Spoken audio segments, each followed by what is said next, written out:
Okay, Evan, wearing your helmet correctly reduces the risks of a head injury by 85% over wearing it incorrectly. So it's really important that you know how to wear your helmet. Wouldn't you agree? Yeah. Now more than ever, it's really important that you wear a helmet. The roads are busier than they've ever been, and I'm sure you guys are going faster than you've ever gone on your bicycles and your longboards. Isn't that true? Yeah. Yeah. Okay, there's a few things that you need to know.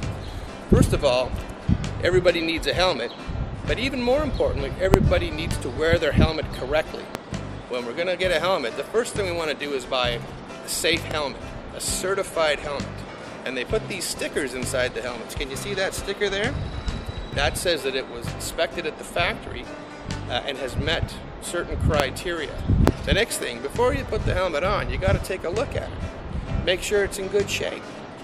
So you look at the outer shell for cracks or dents or pieces missing.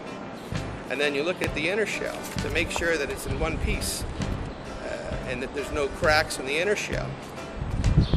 And then you look to make sure that the retention system and the pads that are inside are all there, and yours are all there. Because once this helmet becomes damaged, it's not as good anymore. You need to replace it. These are single impact helmets. So that means one hit with damage, you replace it. Okay, now Evan, we want to make sure that this helmet is the right helmet for you. So we're going to check at the front to make sure the pads are touching. And we're going to check at the sides to make sure that the pads are touching. And we're going to check at the back to make sure that this retention system is snug against the back of your head. So the most important thing, of course, is the chin strap.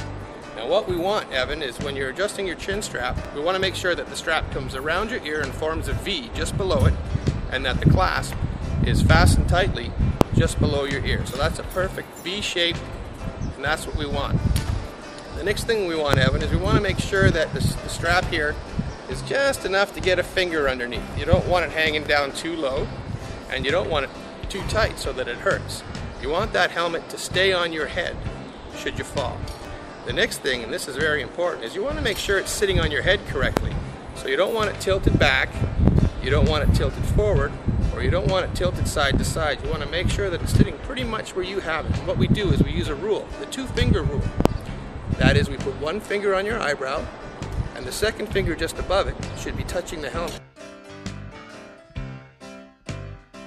Okay, Evan, you're wearing your helmet really well right now, and this is what we want.